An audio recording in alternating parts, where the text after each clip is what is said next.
Hello and welcome to everyone. Today our guest is MMA fighter Jeromy Mitchell. So can you please say a few words about yourself for the announcement? Uh, okay, so I am a 2-0 professional. I fight at 145 pounds. Looking for my third fight. Whenever I can do that, I was 14-7 as an amateur. I was 8-1 in amateur boxing, and I'm a purple belt in jiu-jitsu. My main style of fighting would be, uh, truthfully, overall MMA, but Muay Thai, boxing, and wrestling. So. Awesome. When did you start training mixed martial arts? So I started mixed martial arts, truthfully, when I was 18. When I was 12, though, I started boxing, and I did jujitsu on occasion, just with the people at my gym because I was boxing out of an MMA gym. And then when I turned 17, 18, I started actually practicing full mixed martial arts. So which one is actually your fundamental martial art? Is it boxing? Is it BJJ? Is it wrestling?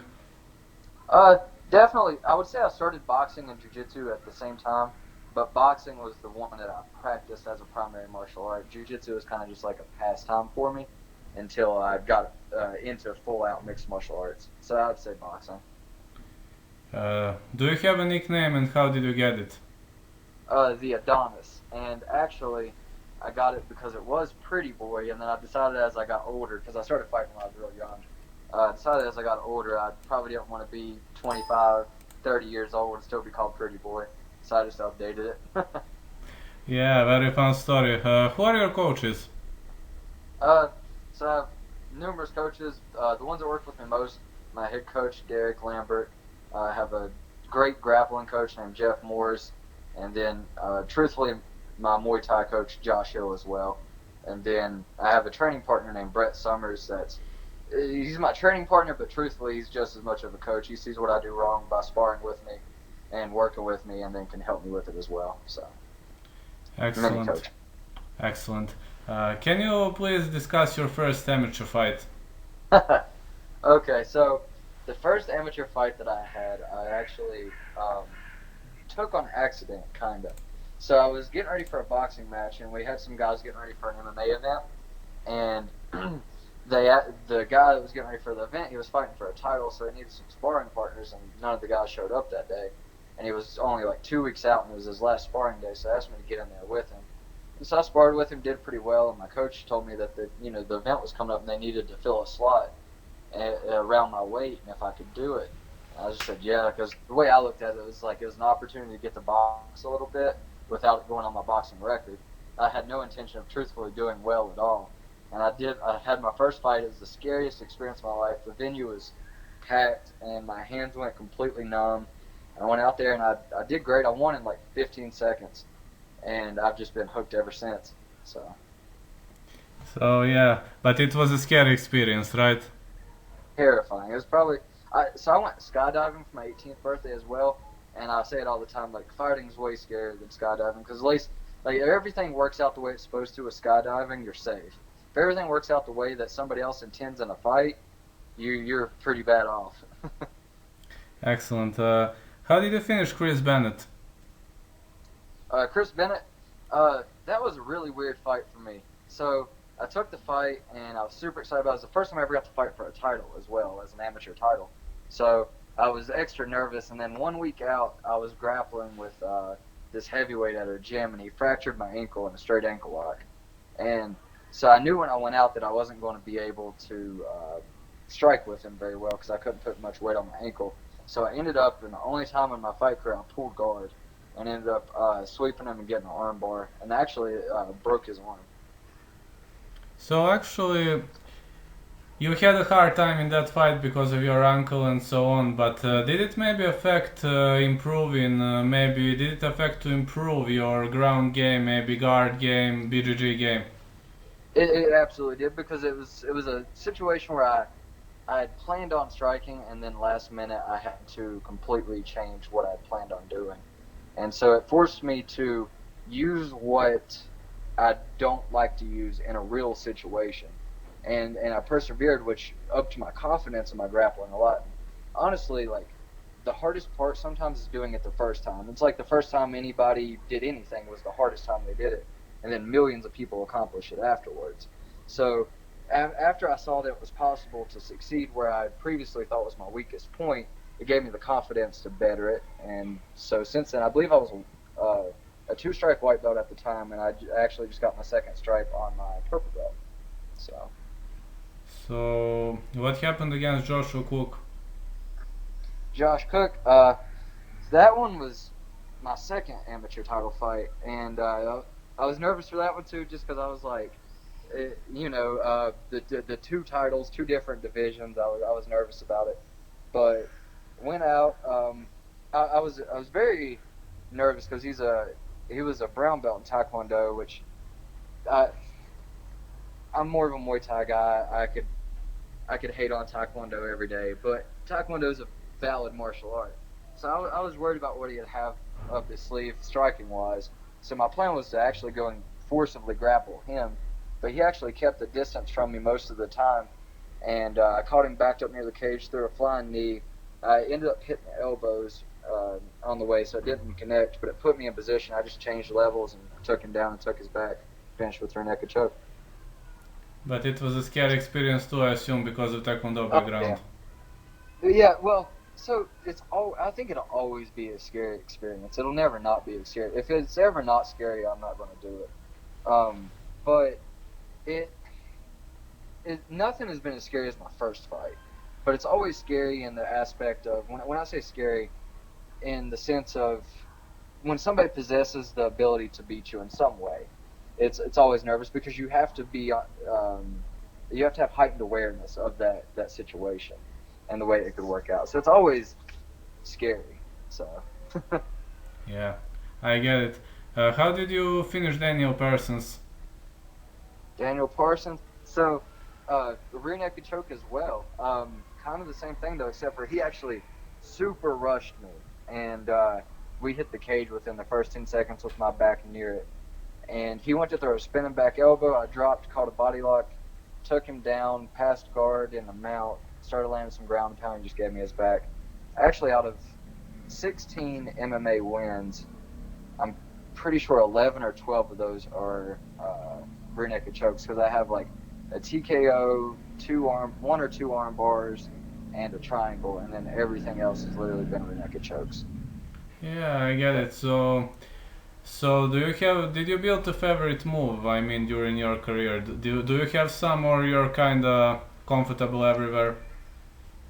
Yeah, so that's what I feel like what plays best into what I do is that I'm well rounded enough that if I fight a guy that I feel like can outstrike me, I have the ability to out grapple that guy 95% of the time. And if I feel like there's a guy that's going to be able to out grapple me 95% of the time, I can outstrike that guy.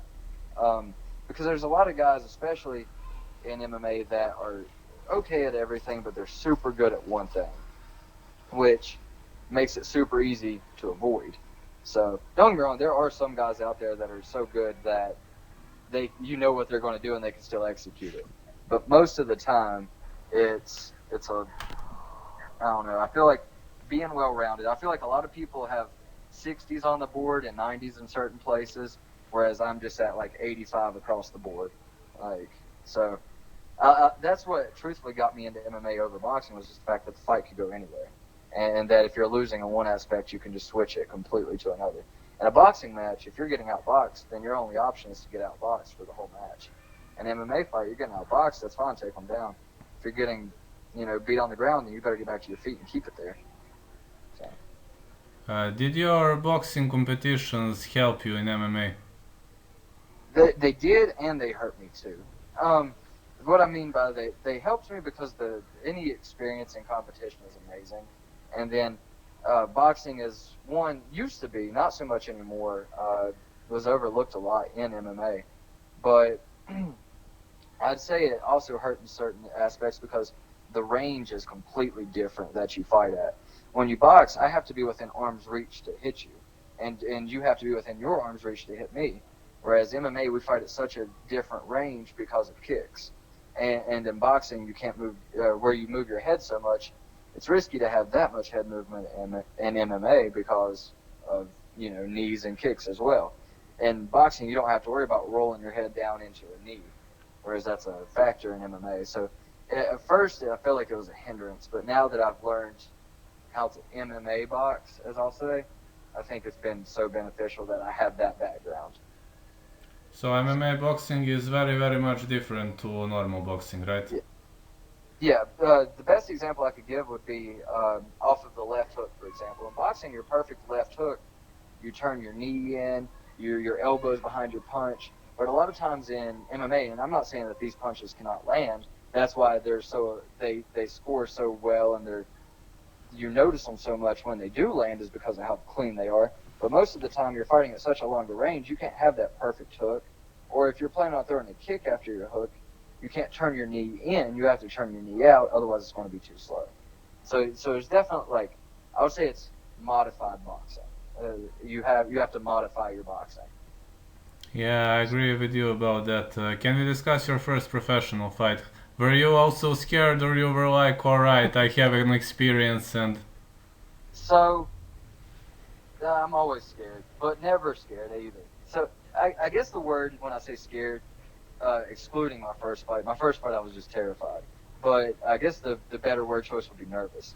For me, it was I'd worked so hard. I'd had 30 fights. Becoming a professional was like a big accomplishment for me. Like getting to finally make my pro debut. I worked so hard to get there, and so it's kind of like I knew I was going to win. I was confident, and but nervous as well because at the same time it seems too good to be true. It's like I'm actually living my dream. And so it almost seems like I can't win because this has to be a dream. But no, that's one of my favorite fights. It's by far the coolest finish I ever got. I got a flying knee finish in that one. So flying knee, he ended up going down and then taking the back, finished with the rear naked choke. But the flying knee got me there. So that was definitely one of my favorite fights. I feel like ever since right when I turned pro, was the complete change in my career. From amateur to pro. I battled a lot of adversity as an amateur, so that way my pro career can be easy. Whereas I feel like a lot of people take the easy route as an amateur just to get to the pros, and then you see them not fare so well. They'll be 1-5, 1-10, 0-10 even, and they'll have an amateur record where they were like 10-1 or something, So can you explain that? Well, to me it sounds like an anomaly, big amateur record and very poor professional record. I don't know. Can you explain this? Or I know a lot of examples like that, and I don't know why it happens over and over. I think what it is so everybody's goal when they do it, I guess, is to be a professional fighter. And that's as far as they think. They don't think about the big picture, like UFC champion, UFC fighter, etc. And so I think what they do is they take the easy route so they get a good record and their coaches will be confident in turning them pro. And so they fight not such tough competition to amass that good looking record. Whereas I think the guy that might be 7-5, maybe even 7-7, but had fought very tough competition is more equipped for the pros. The only downside I think to constantly fighting tough competition is if you're weak-minded or weak-spirited, I feel like it can teach you to lose. So, yeah. But I think a lot of the guys that had the big amateur record and then not such a good pro record just come off of not fighting hard enough fights as an amateur because they're too afraid to tarnish their record. Yeah. How did your second professional fight go? So it was a long road in between. I made my pro debut and then in November of 2018, and then did not get to have my second pro fight until November of 2019. And I was booked 6 times in between, just between cards canceling, opponents pulling out. Like King of the Cage, for example, had not canceled an event. I think they had canceled one event since they had established themselves. And they were about to have another event, and I was the co-main event on the card, and it was in my home state, and then they had to cancel the card. And that was the second time they'd ever canceled it.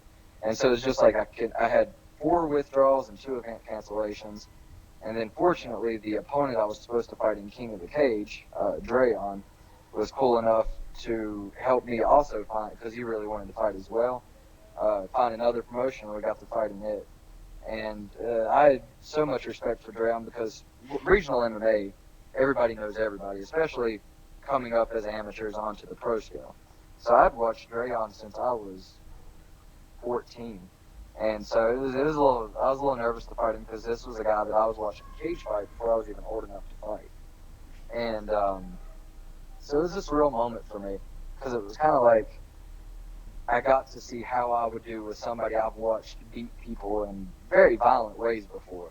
So it was I don't know, it was another dream come true. It's kind of like what my whole career's been, is just small dreams coming true until the big dream of UFC champion one day comes true. And I'm sure I'll be just as surprised when that happens as I have been every time. So So how's the situation right now in regional promotions due to corona pandemics? Do you have some future plans or fights scheduled, or they are like on hold? I'm actually in the works right now. I've been talking to several promoters in Tennessee. They have open back up there, and then I'm talking to some promoters in Florida. And really, we're just seeing how it plays out and where the better offers and the better pay and stuff comes from. So just wait and see who's next. Truthfully. So. Would you like to add something to this interview? Is there maybe something we missed? Would you like to greet someone, or I'm sorry.